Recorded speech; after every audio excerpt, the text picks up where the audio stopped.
తెలియజేస్తున్నాం. గత ఇచ్చిన విజ్ఞానతోటి కార్యక్రమం ప్రారంభం చేస్తున్నాం. ఈ వాక్యము నా పాదములకు దీపము దీపము నా త్రోవకు వెలుగై వెలుగై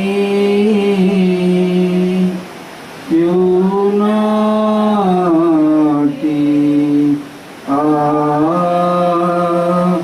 దీపము.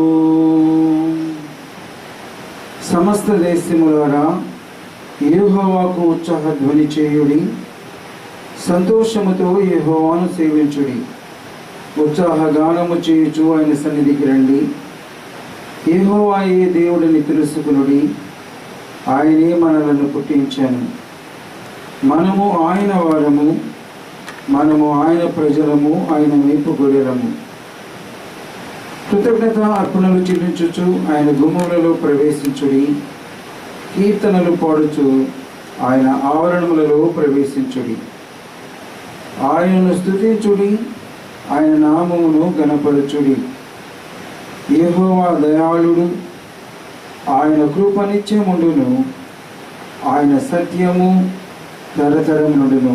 దేవుడికి మాటలు దీవించి మనెల్లరూ తన ఆత్మతో నింపి ఆయన పక్షముగా ఈ కార్యక్రమం ఉన్నతముగా జరిగించులాగున తలలో వంచి ఏకీభించి ప్రార్థన చేస్తున్నాం. మహోన్నతుడైన దేవా, మహోపకారి, సర్వోన్నతుడా, మీకు వందనములు, స్తుతులు, స్తోత్రములు ప్రభువా. ఈ పరిశుద్ధ దినమున మీ పాద సన్నిధిలో ఒక చిన్న మందగా మమ్మలను చేర్చి ప్రభువా, మీ నామమును స్తుతించి ఆరాధించుటకు, మీ వాక్కులను వినగలుగుటకును, మీరు మాకు అనుగ్రహించిన ప్రభురాత్రి భోజనములు పాలి భాగస్థులవుటకు మీరు మాకు సమయాన్ని మీరు అనుగ్రహించినందుకే మీకు వందనములు, స్తుతులు, స్తోత్రములు ప్రభువా. చిన్న బిడ్డలందరినీ దీవించి ఆశీర్వదించండి. ఇక ఎందరైతే వచ్చుచున్నారో బిడ్డలను స్తోత్రము నడిపించండి ప్రభువా. ఈ కార్యక్రమమును మీరు అధ్యక్షులుగా ఉండి మీ నామమునికి మహిమ, ఘనత, ప్రభావములు తెచ్చుకోమని, చేరిన ఒక్కొక్కరిని మీ ఆత్మతో నింపి మీ పక్షముగా ఉన్నతముగా బిడ్డలను వాడుకున్నామని ప్రభువా. ఎలాంటి ఆటంకములు కానీ ఎలాంటి ఇబ్బందులు లేకుండా ఈ కార్యక్రమం అంతా కూడా మీరే ఆదియు అంతమైన నడిపించమని, చేరిన మా ఎల్లరూ కావలసిన ఆత్మీయ వాక్కులను మీరు వెలిపింపచేసి ఆయన సొమ్మసిల్లిపోతున్న హృదయాలను ఉజ్జీవింపచేసి ప్రభువా, మీ రాకడలు మేమంతా ఎత్తబడే జాబితా రుడులాగున ఈ సన్నిధిని మా ఒక్కొక్కరికి దయచేయమని, ఈ సమయాన్ని, ఈ కార్యక్రమాన్ని మమ్మలను చేతులకు సమర్పించుకుంటూ మీరే అధ్యక్షుడు నడిపించమని జీవము కలిగిన యేసయ్య నామములో అడిగి వేడుకొచ్చున్నాము తండ్రి. ఆమేన్, ఆమేన్, ఆమేన్. అందరికీ వందనాలు.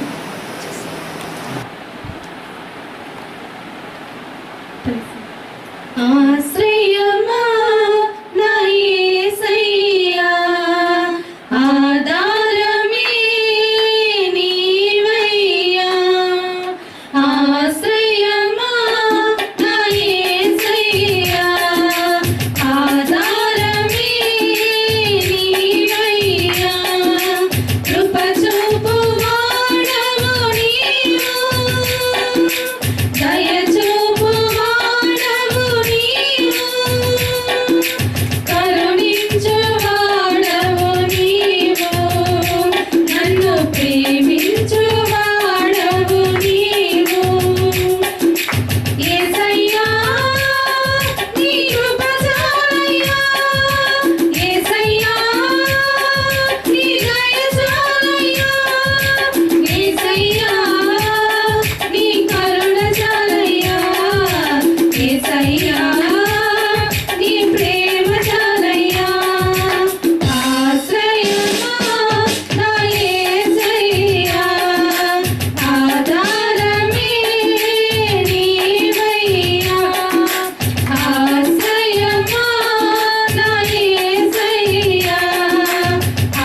ఈ యోనా గ్రంథంలో ఉన్న అనేక లోతైన మర్మాలు దేవుడు మనకు తెలియచేస్తున్నాడు.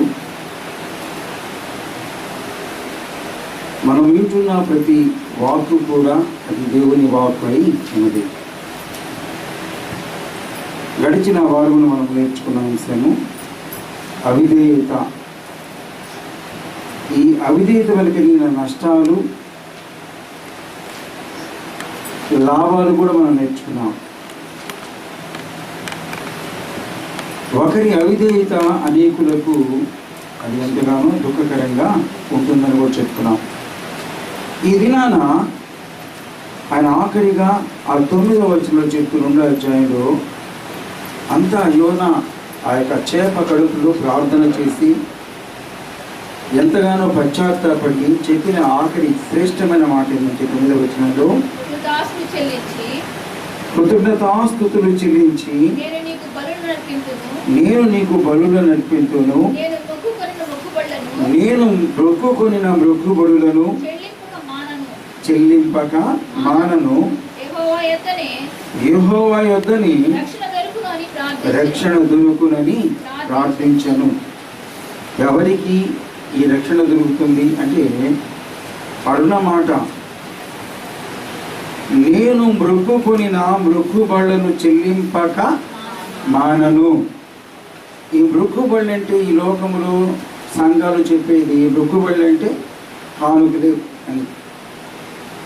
దేవునికి ఇష్టమైన కానుక తన హృదయము దేవునికి సంపూర్ణంగా సమర్పించుకోవటం అనేది దేవునికి ఇష్టమైన కానుక. ఈ లోక సంబంధమైన ధనధాన్యాలని కాదు, కానీ ఇవన్నీ మనకు దేవుడు ఇచ్చినవే.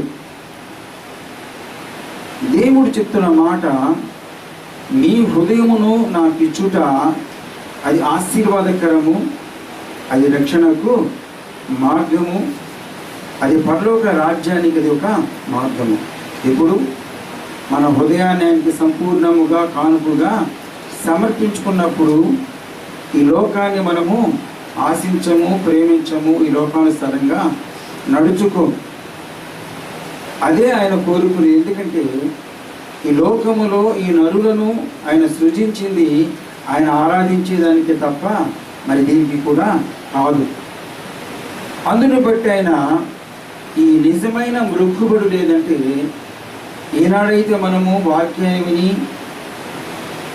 ఆ యొక్క మాటను విశ్వసించి నమ్మి మారు మనసు పొంది ఒక ప్రమాణం మనం చేస్తూ ఉన్నాం. సంఘం ఎదుట, సమాజం ఎదుట, దేవుని ఎదుట ఒక ప్రమాణం చేస్తూ బాప్తిస్మము తీసుకుంటున్నాం. అయ్యా, ఇది మొదలుకొని నా దేహములో ప్రాణము ఉన్నంత వరకు నీ సన్నిధిని నేను విడిచిపెట్టను ప్రభువా. నీ రక్షణ వస్త్రమును నేను కలిగి నా జీవితాంతము నీతోనే జీవిస్తానయ్యా. అది మరణమైన, సంతోషమైన, ఆశీర్వాదమైన, మరి ఏదైనా ఉపద్రవమైన కూడా నేను వెనుకంజ వేయును. నిన్నే నేను వెంబడిస్తానని ఆ యొక్క నీటిలో మనం ఏం చేస్తున్నాం? ప్రమాణం చేస్తున్నాం, మొక్కుబడి చేస్తున్నాం. మొదటిది ఏం చెప్పుకున్నాం? మన హృదయాన్ని ఆయనకు సంపూర్ణంగా సమర్పించడమే నిజమైన మొక్కుబడి. దాన్ని మనం ఇప్పుడు కూడా ఆ ప్రమాణాన్ని విడిచి పెట్టకూడదు. ఎక్కడ చేస్తున్నాం, ఎప్పుడు చేస్తున్నామంటే ఆ బాప్తిస్మ దినాన మనం ఆ రీతిగా ప్రమాణము చేశాం. ఆ మొక్కుబడిని మనము ఏం చేయకూడదంటే ఉన్నమాట ఇది అక్కడ, ఆ మొక్కుబడులను చెల్లింపక మానను. నేను ఏదైతే నీ ఎదుట, నీ ఎదుట దేవుని ఎదుట, సంఘము ఎదుట, అందరి ఎదుట నేను ప్రమాణం చేశాను ప్రభువా, ఈ ప్రమాణాన్ని నేను మానను ప్రభువా, నేను మానను. మానితే ఏమవుతుందంట? అవిధేయత అవుతుంది. ఏమవుతుందంట? అవిధేయత అవుతుంది. ఈ రీతిగా ఆయన ప్రమాణం చేసిన తర్వాత ఈ లోకములో మనందరం కూడా ఆ రీతిగా ప్రమాణం చేసిన వాళ్ళమే. కాబట్టి ఈనాడు సంఘములు వెలవెలపోయేదానికి నేను ఒకనొక దైవ సేవకుడు, దైవజనుడు ప్రభుత్వ అధికారులతో లేక సీఎంస్తో మాట్లాడుతూ అని చెప్పిన మాట, దేవుని మందిరాలు మూతపడుట అది దేవునికి అయిష్టమైన కార్యము. దీనివలన లోకమునకు అనేక శ్రమలు, అంటే ఇందువల్ల ఎవరు చేస్తున్న కార్యాలు ఇవి? దేవుడు చేయమన్న కార్యాలు కాదు. ఈ లోకములో ఉన్న దేవుని ప్రజల రీతిగా మూతలు వేశారు కాబట్టి ప్రభుత్వం ఏమో పూర్తిగా మూత వేయమని చెప్పలా. ఏం చెప్పింది? ఒక 10 మంది లేక 5 మంది కూర్చొని మీరు దూరంగా కూర్చొని కార్యక్రమాలు జరిగించుకోండి అని చెప్పారు. కానీ మన వాళ్ళు ఏం చేస్తున్నారు? యువనాలాగా నిద్రపోతులైపోయి సోమరిపోతులైపోయి ఏం చేస్తున్నారు? ఇంతకన్నా భాగ్యం అని చెప్పి పూర్తిగా ఏ దేవాలయం కూడా మూత వేయబడలా. ఇప్పుడు తిరుమల కావచ్చు, లేక పెద్ద పెద్ద దేవాలయం ఏవి కూడా మూత వేయబడలా. వాళ్ళ లోపల కార్యక్రమాల వాళ్ళు జరుపుకుంటూ ఉన్నారు. జరుపుకోవట్లేదా? ప్రజలు మాత్రం వెళ్ళేదానికి అవకాశము లేదు. మూత పెడితే ఆ యొక్క దీపారాధన ఆరిపోతే ప్రపంచానికి వారికి నాశనం కలుగుతున్న భయము, అందుకని అది ఆగట్లే. ముస్లిమ్స్ ఎన్ని ఉన్నా కూడా వాడు ఉదయకాలము, మధ్యాహ్న కాలం, సాయంకాలం నమాజ్ చదువుతున్నారా లేదా? చదువుతున్నారు. 5 మంది 6 మంది కూర్చొని. ఇక్కడ మెకానిక్ షాప్ దగ్గర మనం పోతుంటే ఒక 6 మంది నమాజ్ చేసేప్పుడు బయట వస్తూ ఉన్నారు. ఎవరైనా సోమరిపోతులంటే క్రైస్తవుల వరకే. అవకాశం దొరికిందని సంఘాలన్నీ ఏం చేశాయి? మూత వేసుకొని ఏం చేస్తున్నారంట? విశ్రాంతి. అదేనంటే ఈనాడంతా ఆ వాట్సాప్లో ఏంది, ఆన్లైనా ఏమంటారు, అది ఎవరు చూస్తున్నారు, ఎవరు వింటారు? చర్చికి వస్తేనే సరిగా వింటూ కూర్చొని నిద్రపోతారు. ఆ ఆన్లైన్ ఊరిలో చూస్తారా? ఎవరో చాలా తక్కువ. కానీ అంతగా దేవునికి అవిధేయులుగా జీవిస్తూ ఉన్నారు. అందుకని చెప్తున్నమాట, ఈ అర్పణలు మీరు కృతజ్ఞతాస్తుతులు ఏదైతే మీరు దేవుని ఎదుట ఒప్పుకున్నారో అవన్నీ కూడా మీరు మరిచిపోయి మిమ్మల్ని మీరు నాశనములకు పాత్రులుగా చేసుకుంటూ ఉన్నారు. నా యొక్క ఉగ్రతను మీరు చవి చూస్తూ ఉన్నారు. ఆ ఉగ్రతను మీరు చవి చూస్తూ, మనకు జరుగుతున్నది ఉగ్రతే కదా, దేవుని యొక్క ఉగ్రత. ఇది నోవా కాలంలో జరిగింది జలప్రళయం ద్వారా.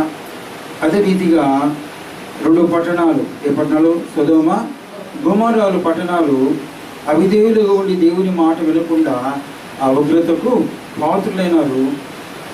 అదే దేవునికి అవిధేయులుగా మాట్లాడిన ఫరో చక్రవర్తి 10 తెగుళ్లతో ఉగ్రతలో పాలుపంపులు పొందాడు. ఈనాడు మనం కూడా దేవుని మాట వినకుండా అవిధేయులుగా మనము దేవునికి సమర్పించవలసిన హృదయాన్ని సమర్పించలేక, సమయాన్ని సమర్పించలేక, ఆయనకి ఇవ్వవలసిన ఏవి కూడా ఇవ్వకుండా దేవుని ఎదుట మనము దేవునికి ఏం చేస్తున్నాము? కోపాన్ని రగులుతూ ఉన్నాము. అందుకని ఆయన చెప్తున్న వాటి క్రింద ఏం చెప్పాడంటే, ఎవరి యొద్ద రక్షణ ఉందంట? యెహోవా యొద్దనే రక్షణ ఉన్నది, రక్షణ దొరుకును అని ఆయన ప్రార్థిస్తున్నాడు. ఎక్కడ ప్రార్థిస్తున్నాడంట? ఆ మత్స్యము లోపల ఆ చేప కడుపులో చేయాలని ప్రార్థన చేశాడు. ఎవరి వద్ద ఉండదు రక్షణ దొరికేది? యెహోవా యొద్దని, ఆయన గవుని యొద్దని, ఆయన పాద సన్నిధిలో, ఆయన ఆలయంలోని మనకి దొరుకుతుందంట రక్షణ దొరుకుతుంది. ఈనాడు అనేక మంది క్రైస్తవ కుటుంబాలు, సంఘాలు దౌర్భాగ్య స్థితిలో ఉంటున్నారు. కొందరు అడుగుతూ ఉన్నారు ఇప్పుడు కూడా సంఘాల్లో, చర్చి జరుగుతుందా అంటారు. ఏంటంట? చర్చి జరుగుతుందా అంటే వాళ్ళకి ఎంత బాధ్యత ఉందో ఒకసారి ఆలోచించండి. చర్చి జరుగుతుందో లేదో కూడా వాళ్ళకి తెలియదు. చెప్పినా కూడా రారు. మా పనులు, మా యొక్క విధులు, మా పనులు, మా పిల్లలు, మేము మా పని అస్సలు వీలు పడట్లే. రాత్రి చూస్తే ఒక్క పూత నిద్ర పడట్లే. అందుకని ఉదయాన్నే లేలేకపోతున్నాం. ఇంట్లో చూస్తే పనులు. అంటే ఎంత దౌర్భాగ్య స్థితిలో నేడు సంఘములో రక్షించబడిన కుటుంబాలు ఉంటున్నాయో ఒక్కసారి ఆలోచించాల. సంఘం జరుగుతుందో లేదో వాళ్ళకి తెలియదు, జరుగుతుందా లేదని తెలుసుకునే మనస్సు లేదు, పిలిచినా వచ్చే మనస్సు లేదంటే వీళ్ళంతా దేవుడు ఆ రక్షణ ఆయన వద్దే ఉన్నది, ఆరోగ్యము ఆయన వద్దే ఉన్నది. కుటుంబంలో ఉన్న అన్ని స్థితిగతులు అన్నింటినీ సమకూర్చి జరిగించేవాడు ఆయనే అన్న విశ్వాసము వారిలో లేదు. దేవుడు చేసిన అన్ని మేలులను మరచి వాళ్ళు దేవుని సన్నిధిని విడిచిపెడుతున్నారు. అంతేకాదు కార్యక్రమాలు అయితే జరిగించుకుంటారు, కుటుంబాల్లో జరగవలసిన కార్యక్రమాన్ని జరిగించుకుంటారు, కానీ దేవుని సన్నిధిలో కనిపించరు. మేము అనేక రీతులుగా ప్రార్థిస్తున్నాం, ఉదయాన్నే ప్రార్థిస్తున్నాం, ఇలా ప్రార్థిస్తున్నామంటే ఆయన యొద్దకు నీవు రాకుండా నీవు ఎంతగా ప్రార్థించిన ప్రయోజనము లేదు. అందుకని అటు యెహోవా యొద్దనే ఎదురుందంట రక్షణ దొరుకుతుంది. ఆ రక్షణ ద్వారా మనకు పాప క్షమాపణ, పాప విమోచన కార్యము జరుగుతుంది. ఆ రక్షణను మనం కలిగి లోకంలో జీవిస్తేనే పరలోక స్వాస్థ్యం మనకు దొరుకుతుంది. కానీ ఈ రక్షణ ప్రక్కన పెట్టేసి మనం ఇన్ని కార్యాలు చేసిన ప్రయోజనము లేదు. Service to man kind to service to God అని రామకృష్ణ పరమహంస చెప్పాడు. మానవ సేవయే మాధవ సేవని. నువ్వు ఎన్ని సేవలు మనం చేసినా కూడా దేవుడు లేకుండా అయంతా కూడా నిరర్ధకము, వ్యర్థము అని దేవుడే చెప్పుకున్నాడు.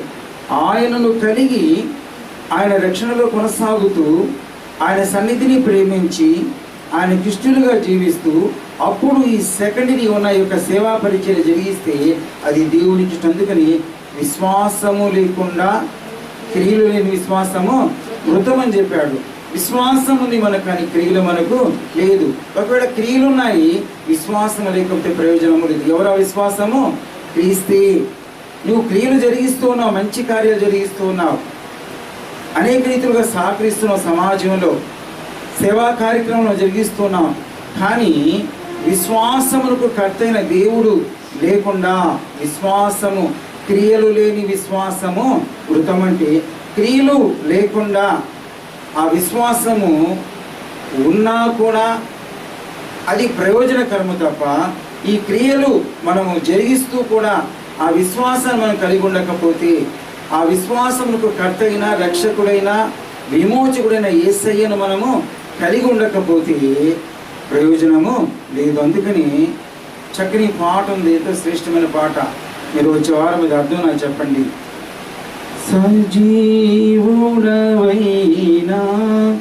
యేసయ్యా నిన్నాశ్రయించిన నీ వారికి సహాయుడవై ముక్తి కరజితి సముద్రమంతా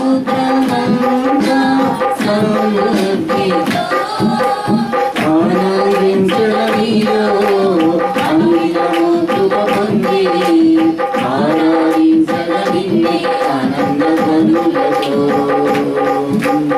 ఆనందించనియో అనుదినము కృప పొంది ఆరాధించనిన్నే ఆనంద కనులతో సజీవుడవైనా యేసయ్యా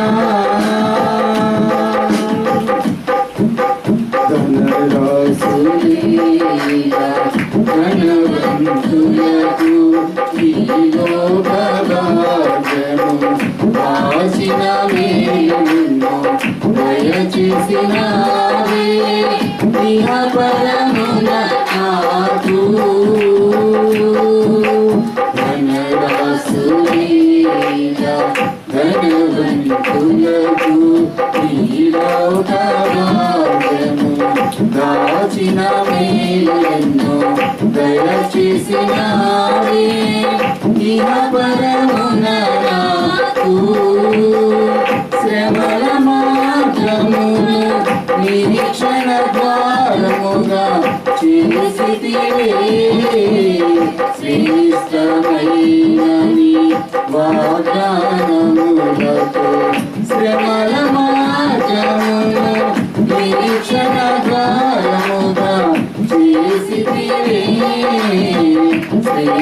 శ్రేష్టమైనని వాగ్దానములతో సజీవుడవైనా యేసయ్యా. చక్కగా మనం పాట పాడుతున్నాం. ఆయన సజీవుడు, మనల్ని కూడా ఏం చేస్తాడు? సజీవులుగా చేస్తాడు. ఆయన మరణంలో జయించి తిరిగి లేచిన దేవుడు మనల్ని కూడా ఏం చేస్తాడు? ఆయన ఈ మరణం నుంచి తప్పించి పాతాళము నుంచి నిత్య రాజ్యమునకు నడిపించేవాడు ఆయన విశ్వసించిన బిడ్డలకు, నమ్మిన బిడ్డలకు, ఆయనతో నడిచిన బిడ్డలకు ఏం లేదంట? రెండవ మరణము లేదు. ఉదాహరణకు మనకు ప్రత్యక్షంగా బైబిల్లోనే ఇద్దరు వ్యక్తులు మరణించకుండానే వాడు దేవుని సన్నిధికి చేరారు. ఎవరు? హనోకు, ఏలియా. అంటే ఎగ్జాంపుల్ మనకన్నమాట. ఆ రీతిగా మనకు కూడా అటువంటి ఉన్నతమైన స్థితి ఉంది. అంతేకాకుండా యేసుక్రీస్తు ప్రభు కూడా మరణంలో జయించి తిరిగి లేచిన సజీవుడైన దేవుడు కాబట్టి యోబు ఆయన ప్రవచనాన్ని తెలియచేస్తూ ఆయన చెప్పిన మాట, నా విమోచకుడు సజీవుడని నేను ఎరుగుదును, ఆయన ఈ భూమి మీద ఆయన వస్తాడు. ఎంత గొప్ప మాట. కాబట్టి ఈ సజీవుడైన యేసయ్యను మనము ఉన్న మొదటి చరణంలో అది మీరు బాగా అర్థం చేసుకోండి. పాటైతే మనం బాగా పాడతాం. ధనరాశులే ఇలా ధనవంతులకు ఈ లోక భాగ్యం. ఎవరికంట? ధనరాశులు. ఈ లోకంలో జీవించే వాళ్లకు ధనరాశులు ధనవంతులుగా చేసి ఈ లోక భాగ్యం అంట. కానీ ఆయన వెంబడించే ప్రజలకు, ఆయనతో నడిచే ప్రజలకు, ఆయన్ను కలిగి ఆయన చిత్త ప్రకారం నడిచే బిడ్డలకు ఏముంటుందంట? దాచిన మేలులెన్నో దయచేసినవే ఇహమందును పరమందును. ఈ లోకమందును పరలోకంలో కూడా మన కోసం అన్ని దాచి ఉంటాయంట. అనేక ఈవులను దాచి ఉంచాడు. కానీ ఈ లోకంలో ఆయన నమ్మని బిడ్డలు మాత్రము అవన్నీ ఇవ్వలేదు. వాళ్ళు ఈ లోకములో ధనవంతులు అవుతారు, భాగ్యవంతులు అవుతారు, కోటీశ్వరులు అవుతారు, ఎంతో గొప్పవాళ్ళు ఉంటారు. కానీ ఆ రాజ్యములో వాళ్ళకి స్థానము లేనే లేదు. వాళ్ళు కూడా దేవుడు ఆశీర్వదించాడు. ఈ లోకంలో అనేక మందిని ఆశీర్వదించాడు. అదే విధిగా ఆయన నమ్ముకున్న బిడ్డలు పేదవారైనా, దరిద్రులైనా, తినేదానికి ఆహారం లేకపోయినా కూడా వాళ్ళు నిద్రించిన తర్వాత ఆయనతో జీవించారు. కాబట్టి ఏ రీతిగా పేదరాజులు అబ్రహాము రొమ్మున ఆనుకున్నాడు, ధనవంతుడైవాడు పాతాళములో కేకలు వేస్తూ తండ్రివైన అబ్రహామా అని కేకలు వేస్తున్నాడు. ఈ లోకములు అది అక్కడున్న ఆ పాటలో ఉన్న అర్థం మనము తెలుసుకోవాలా. మనకి ఏది ముఖ్యము? ఈ లోకంలో ధనము కాదు, ధనరాశులు కాదు, కానీ ఇది లోక సంబంధం. అందుకని ఈ లోక ధనము దొంగలు దోచుకుంటారంట, చిమటలు కొట్టివేస్తాయి. పరలోక సంబంధమైన ధనాన్ని ఆ పేదరాజులు సంపాదించుకున్నారు. అందుకని నిద్రించిన వెంటనే ఈ లోకములో పుండు ఉన్నా, ఆహారం లేకపోయినా, ఈ లోకంలో మంచి గృహం కూడా లేకపోయినా, వసతులు లేకపోయినా, ఈయన ఎక్కడున్నాడంట? అబ్రహాము రొమ్మున ఆనుకుని ఉన్నాడు. అంటే దాని ఉద్దేశం ఏంటంట? అబ్రహాముతో సమానంగా ఈ వ్యక్తి ఎంచబడ్డాడు. అబ్రహాముతో, ఎందుకంట అబ్రహాము విశ్వాసులకు తండ్రి, జనములకు తండ్రి, దేవుని మాట ప్రకారం మనం జీవించిన వ్యక్తి కాబట్టి అంత ఉన్నతమైన స్థితి దేవుడు అబ్రహాముకు అనుగ్రహించాడు. ఈయన పేదవాడైనా కూడా, ఏమీ లేకపోయినా కూడా ఎక్కడ అనుకున్నానంట? అబ్రహాముతో సమానముగా ఈ పేదవాడు ఎంచబడ్డానికి. ఈ లోకంలో ధనధాన్యములు దేవుని సన్నిధికి చేర్చవు. ఆయన సన్నిధిని ఆనందించు వారిని, ఆయన సన్నిధిని వెదుకు వారిని, ఆయన రక్షణను కలిగి లోకంలో జీవించే వారి మాత్రము ఆ రాజ్యములో ఆయనతో కలిసి మనము ఆనందించేవారిని ఉంటాం. కాబట్టి ఈ రీతిగా మనము దేవుని వాక్యాన్ని వింటున్న పాటలు పాడుతున్నాం, కానీ మనలో మార్పు. అందుకని దౌర్భాగ్యపు స్థితి నేటి క్రైస్తవుల్లో ఉంది. వాళ్ళు అనేక కుటుంబాలు అనేక మేలులు పొందుకుంటున్నారు, కానీ ప్రయోజనము లేని స్థితి. కానీ ఈ యొక్క యోనా ప్రార్థన చేస్తున్నాడు, యెహోవా యొద్దనే రక్షణ దొరుకును. ఇది గుర్తించలేని క్రైస్తవ్యము అది క్రైస్తవ్యము కానీ కాదు. అది గుర్తించలేని ఆ క్రైస్తవ్యము ఏది కూడా ఈ లోకంలో సాధించలేని వారు ఉంటాం. ఒకవేళ సాధించినవి తాత్కాలికమే.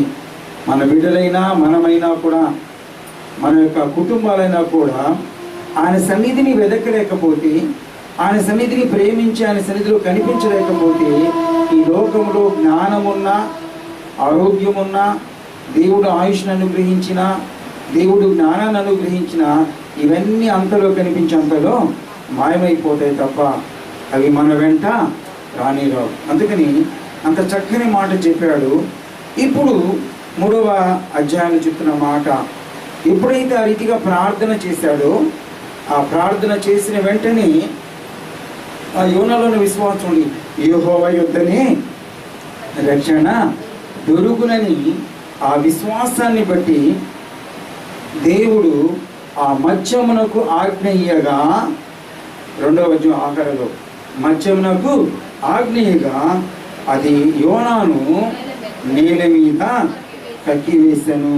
ఏం చేసిందంట? ఎక్కడ కక్కివేసింది? ఏ ప్రాంతంలో అయితే ఆయన బయలుదేరాడో ఆ ఓడెక్కాడు. ఏ ప్రాంతంలో ఓడెక్కాడు చెప్పాలి.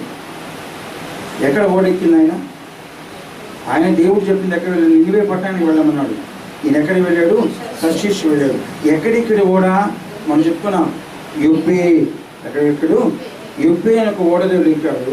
ఈ మత్స్యను తీసుకొచ్చి మళ్ళీ ఎక్కడ వదిలేసిందంట? అదే ప్రాంతంలో వదిలివేసింది. లేచి ఏం చేస్తాడంట? తన తండ్రి ఇంటికి వెళ్ళి ఆ రాత్రి తండ్రితో కలిసి ఎంతగానో ప్రార్థించాడంట. తన తప్పిదమును కుటుంబములు అందరూ ఎదుట ఒప్పుకున్నాడంట. ఆమేన్. ఏం చేశాడు?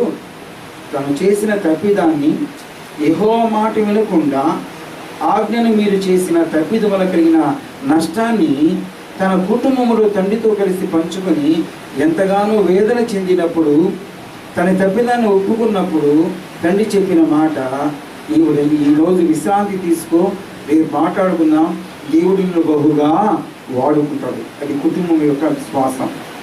యోనాని మళ్ళీ ఇప్పుడు ఏం చేశారు? వీళ్ళు దిగజార్చలు ఏం చేశారు?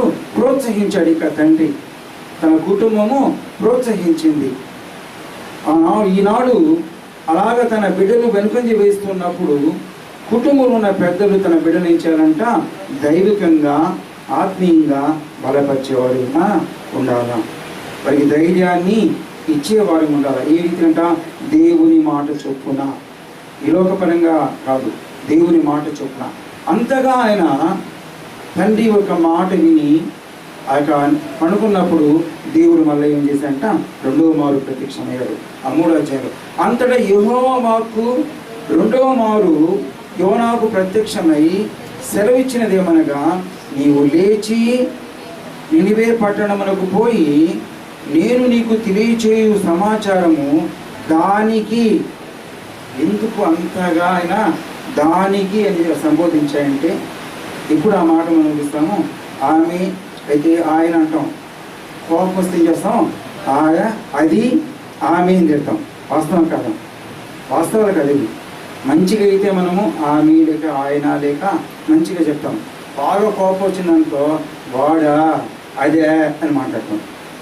అలాగే దేవుడు ఈ పట్టణం మీద అంతగా కోపాన్ని తెచ్చుకున్నాడంటే, ఆ పట్టణము దేవుని మాట పూర్తిగా నిరర్ధకము చేసి దేవుడు ఇచ్చిన ఈవులను వినియోగించుకుంటూ దేవుని మాట మరిచారు. కాబట్టి దేవునికి ఆ పట్టణం మీద కోపాగ్ని కలుగు చేసి, అందుకే ఏం చెప్తున్నాడు? పట్టణాన్ని ఏం చేస్తున్నాడు? నినివే పట్టణానికి పోయి దానికి అని సంబోధించాడు. అంటే దేవునిలో ఆ పట్టణము మీద, ఆ పట్టణ ప్రజల మీద ఎంతగా కోపం ఉందో అది అర్థమవుతుంది ఆ పదాన్ని బట్టి మనకు. దానికి ప్రకటన చేయము అని ఎప్పుడైతే తెలియచేశాడో, మొదటిసారి ఏం చేస్తాడంటే యోనా అనేక రీతులు ఆలోచించి ఆ యొక్క నినివే పట్టణాన్ని వెళితే వాళ్ళు చెడిపోయినారు, వాళ్ళు చంపేస్తారు, నన్ను బ్రతకనివ్వరని భయపడి తనలో తాను యోచన చేసుకుని కుటుంబ సభ్యులు కూడా తెలియకుండా ఆయన ఏం చేశాడు? వెళ్ళిపోయాడు. కానీ ఇప్పుడు ఎప్పుడైతే ఆ యొక్క దేవుని వాక్కు ఆయనకి దర్శనమిచ్చి ఆ మాట చెప్పిందో, లేచి సిద్ధపడి ప్రార్థనాపూర్వకంగా తన కుటుంబంలో తన సహోదరి చేసిన రొట్టెలన్నీ తీసుకొని ఓడైకి ఇప్పుడు ఎక్కడ వెళ్ళంట? నినివే పట్టణానికి వెళ్ళాడు. కానీ ఆ భయం ఆయనలో ఉంది. ఆ పట్టణంలో దిగి, ఆ ఓడరేలో దిగి ఆ పట్టణంలోనికి వెళ్ళేటప్పుడు చాలా సంకోచిస్తూ వెళుతూ ఉన్నాడు. సైన్యం తిరుగుతూ ఉంది, గుర్రాలతో సైన్యం తిరుగుతూ ఈయన దగ్గరకు వచ్చి వెళుతున్నాయి. కానీ ఏమి ఒక్కరు కూడా ఒక మాట అనలా. అప్పుడు ధైర్యం వచ్చింది. అంటే ఈ వ్యక్తులు మంచివారే, ఈ పట్టణంలో ఉన్న సైన్యము మంచివారే, నేను విన్నది మంచిది కాదు అని. అంటే ఎందుకు ఈ మాట చెప్తున్నా అంటే జరిగే కార్యక్రమాన్ని బట్టి, మరలా కూడా జరిగిన విషయాన్ని బట్టి ఈ మాట ముందుగానే చెప్తున్నా. ఆయన పట్టణంలోకి వెళ్ళాడు. వెళ్ళి ఆయన మొదటిసారిగా పట్టణాన్ని చూసినప్పుడు ఎలా ఉందంట, నోవహు కాలములో జలప్రళయానికి ముందు ఈ లోకము బహుగా చెడిపోయిందంట. ఎవరి దృష్టికి? యెహోవా కను దృష్టికి. ఆయన భూమిని చూచినప్పుడు ఏమైపోయిందంట, బహుగా చెడిపోయింది. కాబట్టి అలాంటి స్థితి ఆ పట్టణంలో ఉంది ఈనాడు. అదే రీతిగా ఆ ఉన్న సొదొమ గొమొర్రాలో ఉన్న జీవితాన్ని కూడా ఇక్కడ చూస్తున్నాడు. ఎవరు? యోనా చూస్తున్నాడు. అయినా కూడా ధైర్యం తెచ్చుకొని ఆయన ఎన్ని దినాలు? 40 దినాలు ప్రకటించి దేవుడు చెప్పిన మాట ఏంటి? 40వ దినమున 40వ రోజుల్లో ఈ పట్టణము, ఈ నినివే పట్టణం ఏమైపోతుందంట, నాశనమవుతుంది. ఇది యెహోవా వాక్కు. ఎవరి వాక్ అంట? ఇది యెహోవా వాక్ అని. ఎందుకు ఇంత నేను వివరణ చెప్తున్నా అంటే దాంట్లో చాలా మనం నేర్చుకోవాలా. కంపారిజన్ లేకుండా ఊరికి చెప్పుకుంటే కాదు అని మొదటి రోజు ప్రకటిస్తూ, ఇది మొదటి రోజు, దేవుడు నన్ను ఇక్కడ పంపించాడు, ఈ నినివే పట్టణాన్ని 40 దినాలు ఏం చేస్తాడంట, నాశనము చేయబోతున్నాడు అని చెప్పినప్పుడు ఈ వారం రోజులు అక్కడ పట్టణంలో ఉన్న వాళ్ళు ఎలా ఉన్నారంటే, ఈయన చూస్తూ ఉన్నారు, నవ్వుతూ ఉన్నారు, ఎగతాళి చేస్తున్నారు. ఎవరు పట్టించుకోవాలా? ఎవరు పట్టించుకోవాలా? ఎవరి పనుల్లో ఉన్నారు. ఆడున్న స్త్రీలు కూడా ఎక్కడలాగా అక్కడున్న ఆ సొదొమ గొమొర్రాలోగా ఈ నెట్టుకుంటూ పోతున్నారు, చూసి ఎగతాళి చేస్తూ నవ్వుతూ ఉన్నారు. ఒక వారం అనేది జరిగిందట. ఆ తదుపరి 8వ రోజు ప్రారంభమైన తర్వాత వాళ్ళలో ఒక ఆలోచన కలిగింది. ఎవరిలో? నినివే పట్టణస్తుల ఆలోచన ప్రారంభమైంది. ప్రారంభమై ఆ దినం మొదలుకొని ఏం చేస్తున్నారు? ఈయన ఏం చెప్తాడని ఆలోచిస్తూ ఉన్నారు. ఈయన ఎప్పుడైతే అదే ఆయన చెప్పిన మాటకి ఏం లేదు, ఒక మాటే. ఈ 8వ రోజు, ఈరోజు 40వ దినాన దేవుడు ఈ నినివే పట్టణాన్ని ఏం చేస్తాడు? నాశనం చేయబోతున్నాడని ఒక మాట ఆయన ప్రకటించింది. ఈ 8వ దినం నుంచి వీళ్ళు ప్రజల్లో మార్పు వచ్చి వాళ్ళు ఆలోచించడం ఏం చేశారు? నిజమే కదా, ఇది యెహోవా వాక్కు కదా, దేవుడు ఇన్ని గొప్ప కార్యాలు చేశాడు. ఐగుప్తు నుంచి ఇశ్రాయేలుని, తన ప్రజలైన ఇశ్రాయేల్ని ఎంత చక్కగా నడిపించాడు. ఆ మార్గ మధ్యములో ఎంతగా ఆయన అన్ని వసతులు సమకూర్చాడు.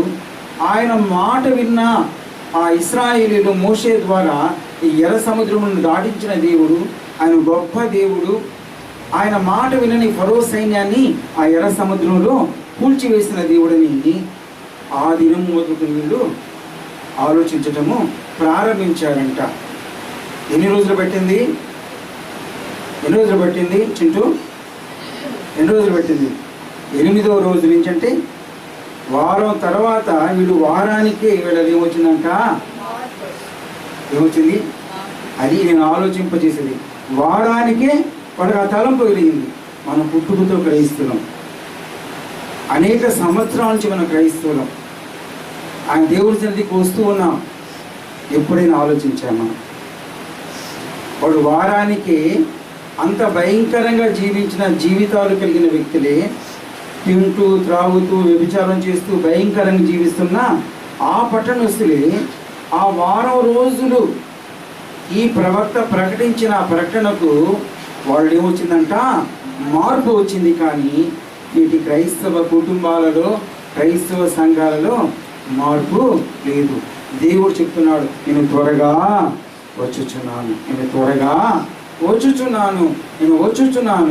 నా రాకడకు సూచనలు ఇవి అని తెలియచేస్తూ ఆ సూచనలు జరుగుతూ ఉన్నాయి. మనం భయపడుతున్నాము, బోధిస్తున్నాము. ఈనాడు క్రైస్తవ సంఘాలు కాపర్లంతా ఏం బోధిస్తున్నారు? దేని గురించి బోధిస్తున్నారు? కరోనా గూర్చి పరిశుద్ధ గ్రంథములో, ఈ గ్రంథములో ఇలా రాయబడిందని బోధిస్తూ ఉన్నారు. కానీ భయం ఉందా? లేదు. మార్పు ఉందా? లేదు. కానీ ఆనాడు వాళ్ళు వారానికి ఏం చేశారంట? ఏం చెందారు? మార్పు చెంది ఆ దినం మొదలుకొని ఈయన వెళుతూ ఉంటే అప్పుడు దాకా ఎగతాళి చేసిన వ్యక్తులు, ఆయన తమాషా పట్టించిన వ్యక్తులు, ఏలి చేసిన వ్యక్తులు ఆయన వెంబడి ఏమి చెప్తోడానికి పోతూ ఉన్నారు. ఆయన ఆహ్వానిస్తున్నారు కుటుంబానికి. ఇప్పుడు ఎవరిని? యోనాని. ఈ రీతిగా ప్రతిరోజు ఆయన పని ఒకటే, ఆ బయట పాళెంలో ఉండి ఆ యొక్క ఉన్న యొక్క రాళ్ళ మధ్యలో కొండలో ఉంటూ ఆయన ప్రతిరోజు రావటము, బోధించటము. అంటే 1,20,000 మంది అంటే మన నెల్లూరు కన్నా చిన్నదే కదా. నెల్లూరులో జనాభా చాలా ఎక్కువ మంది. అక్కడున్న పట్టణం ఎంతమంది అంట? 1,20,000 మంది. అంటే మనుషులు, పశువులు ఇవి కాకుండా. ఆ విధంగా ఆయన ఒక్కొక్క వీధిలో ప్రకటిస్తున్నాడేమో. ఆ రీతిగా ప్రకటించడం, వెళ్ళిపోవటము, ఈ రీతిగా చేస్తూ ఉంటే వాళ్ళు 10 దినాలు ఏమైనారంట, వాళ్ళలో మారు మనస్సు పొంది పశ్చాత్తాపడి, నిజమే కదా దేవుడు మనం ఇంతగా ఆశీర్వదించాడు, ఇంతగా మనల్ని ఆర్థికంగా బలపరిచాడు, ఉన్నతంగా ఆశీర్వదించాడు, మనం ఏం చేస్తున్నాం ఇప్పుడు? దేవుని మరచి దేవునికి విరుద్ధంగా జీవిస్తున్నాం. కానీ దేవుని ఉగ్రతకు మనము తప్పించుకోవాలంటే మనం ఏం చేయకుండా మారు మనస్సు పొందాలి అని నిర్ణయించుకొని ఆ ఉన్న పట్టణంలో ఉన్న ప్రజలందరూ కూడా ఉపవాసం ఉండి వారి యొక్క గృహాల్లో ప్రార్థన చేస్తున్నారు. తన తప్పిదాలను ఒప్పుకొని ప్రార్థన చేస్తూ ఉన్నారు.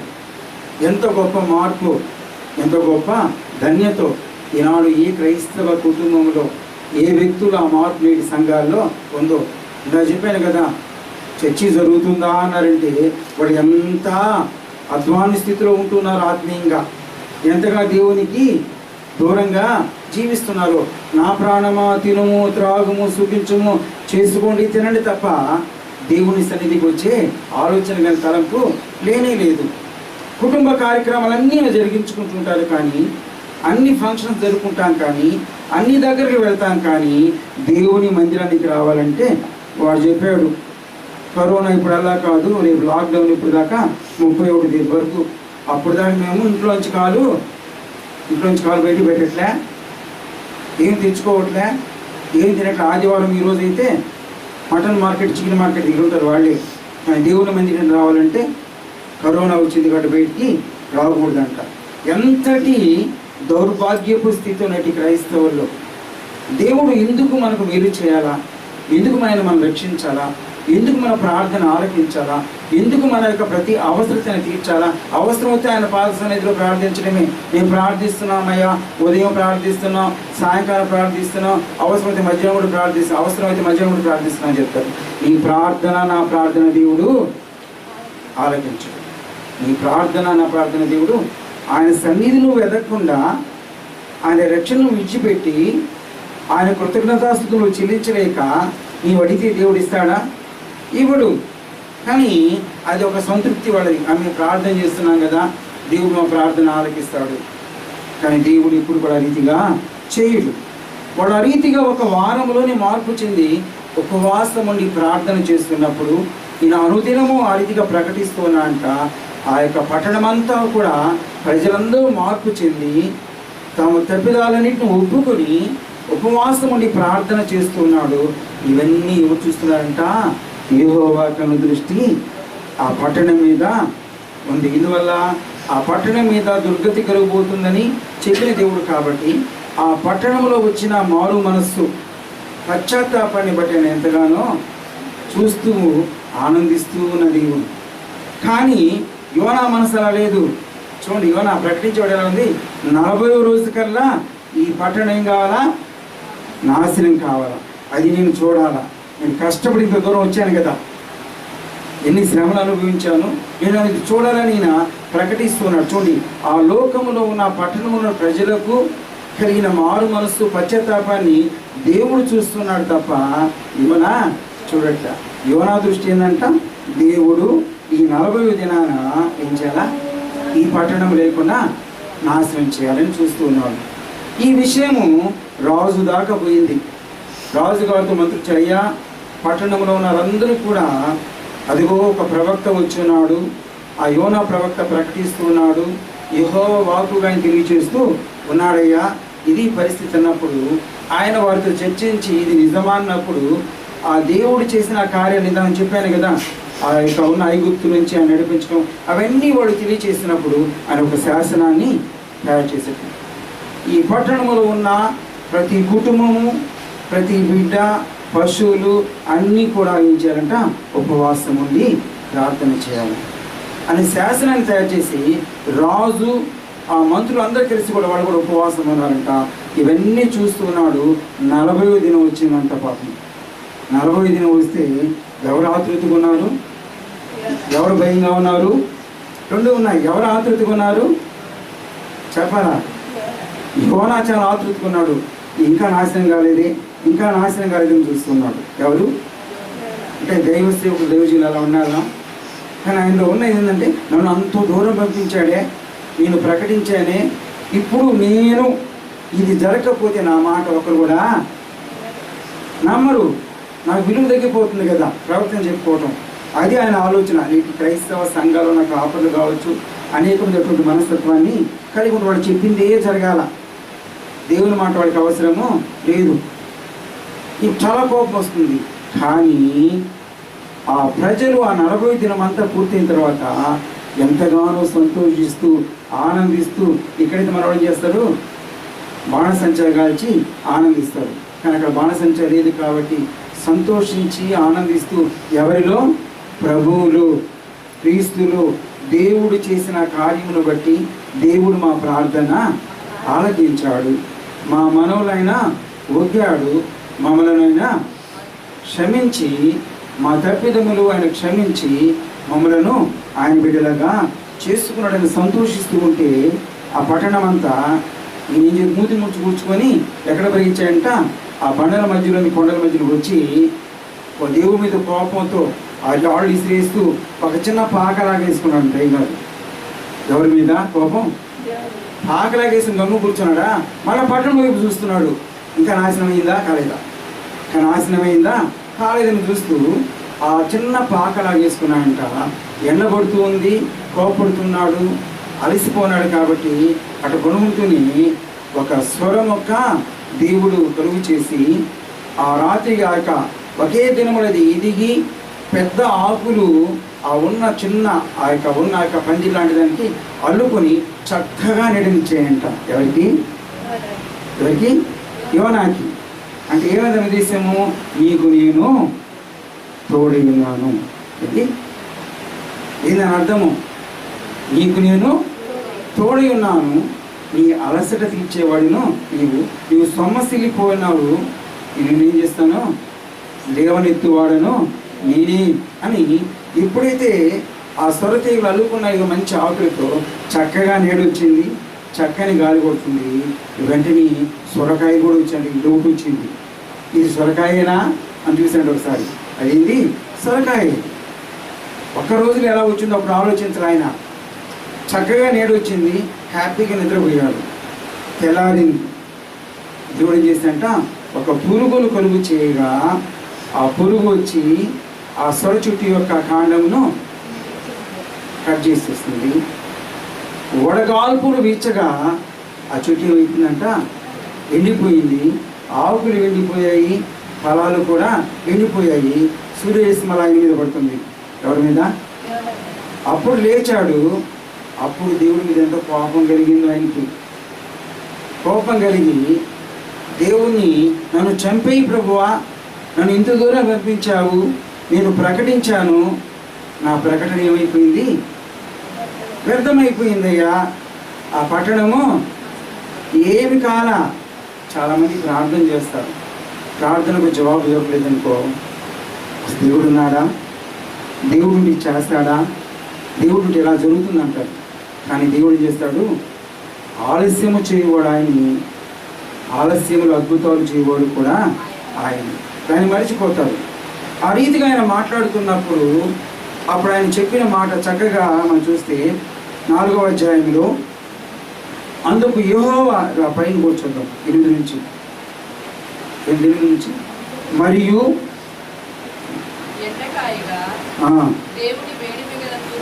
ఒక నిమిషం 6 నుంచి చదువుకున్నాం.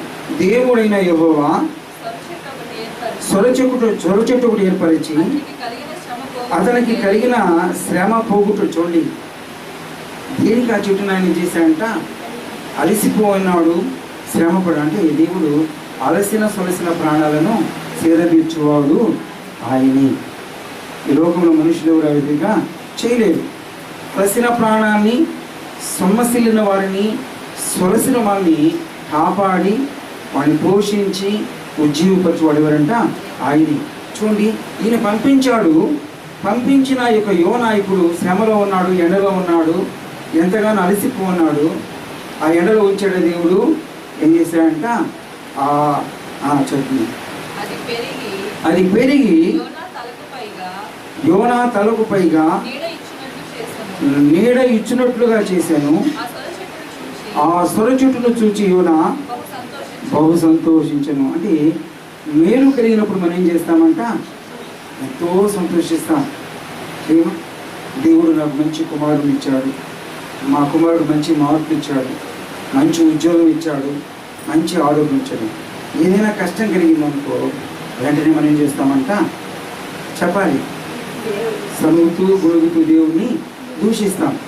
అంటే ఎందుకని ఆ విధంగా చేస్తాం చెప్పండి? మనం ఎవరి సంతానం అంట? ఆ ఇశ్రాయేలీయుల యొక్క సంతానమే. ఆ ఇశ్రాయేలీయులు కూడా మంచి మన్నాను ఇచ్చినప్పుడు సంతోషించారు, ఆనందించారు. ఆ మారాను మధురంగా చేసినప్పుడు సంతోషించారు, ఆనందించారు.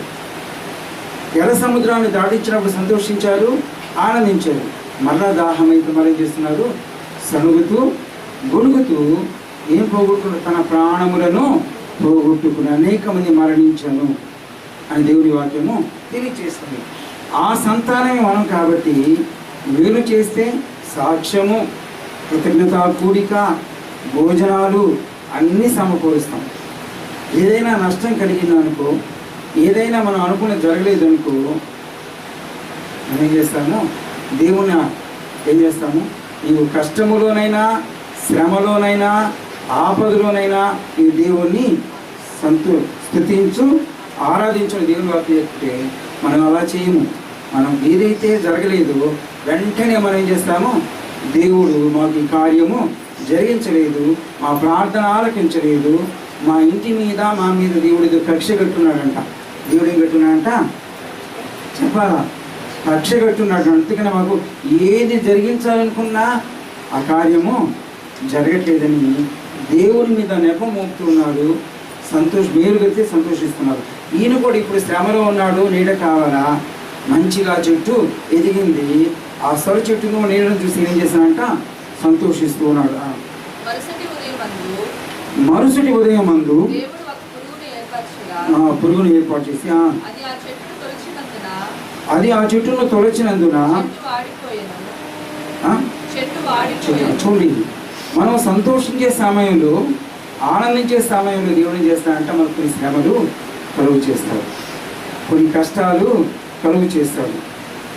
అప్పుడు మనము వెనుకంజ వేయకూడదు. అనేది గాయమును రేపువాడు ఆయనే, మాన్పువాడు కూడా ఆయనే.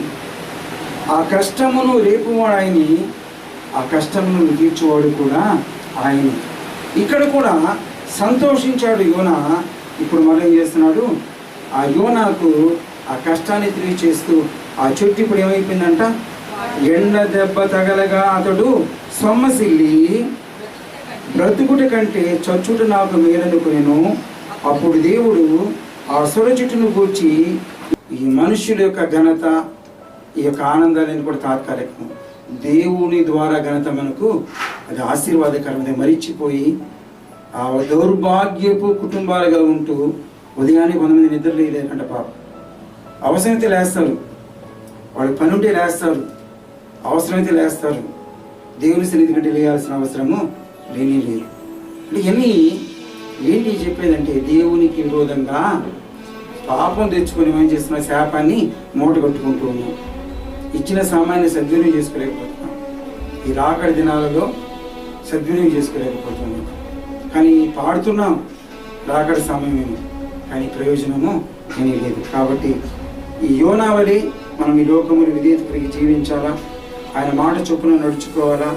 అంతేకాకుండా రెండోదిగా మనం చూస్తున్నప్పుడు దేవుని యొక్క ప్రేమను మనం విన్నాం. ఆయన ఎంతగా క్షమించి, ఎంతగా తన మనసు మార్చుకుని మనం ప్రేమించే దేవుడు విన్నాం. ఆ ప్రేమను మనం పొందుకుని ఈ లోకంలో జీవించాలి, కొనసాగాలంటే యోనా వలె మనం జీవించాలి. యోనా మాటలు మనం వినాలి. ఈ లోకములో దేవుని యొక్క మాటలు విని ఆ ప్రకారం మనము సరి చేసుకుని పశ్చాత్తాపడి దేవుడు మనల్ని మన కుటుంబాన్ని ఆశీర్వదించే గొప్ప దేవుడు. కాబట్టి దేవుడి బుద్ధి మాటలు దీవించి ఆశీర్వదించునుగాక. ఆమేన్.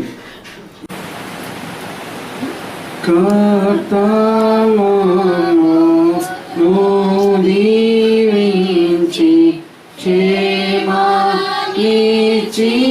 పంపుము, జీవాహార వాగ్దానాన్నిచ్చి మమ్మును పోషించుము. ఈవానిను వేడుకొని బాగుగా స్తుతింతుము, పరమందు చేరింకా స్తోత్రము చెల్లింతుము. పరలోకముందున్న మా తండ్రి, మీ నామం పరిశుద్ధపరచబడుగాక, మీ రాజ్యము వచ్చుగాక, ఈ చిత్తము పరలోకముందు ఎలాగో అలాగే భూమి యందును నెరవేరుగాక. మాకు కావలసిన ఆహారం మాకు దయచేయము, మా రుణం మేము క్షమించిన ప్రకారం మా రుణములను క్షమించము, మా శోధన నుంచి దుష్టి నుంచి తెప్పించము. ఇరుడి రాజ్యము, బలము, మహిమ నిరంతరము నీవైనావు తండ్రి. ఆమేన్. తండ్రుల దేవుని ప్రేమయు కుమారుడైన యేసు క్రీస్తు ప్రభు యొక్క కృపయు పరిశుద్ధాత్మ నుండి సహవాసం దేవుని సన్నిధి చిన్న బిడ్డలందరి మీదను, వారి కుటుంబాల మీదను, వారి బిడ్డల మీదను, ఆయన వాక్యం అడిగిగా జీవించాలని తీర్మానించే ప్రతి బిడ్డ మీదను, రాలేక వెలువడుతున్న బిడ్డలందరి మీదను, వారము జరగనున్న కార్యక్రమాలన్నిటి మీదను ఇప్పుడు ఎల్లప్పుడూ సదాకాలము తోడని దీవించి క్షేమమును, ఆరోగ్యమును, ఆయుష్ను, ఆత్మీయ ఆనందమును సదాకాలము దయచేయునుగాక. ఆమేన్, ఆమేన్, ఆమేన్.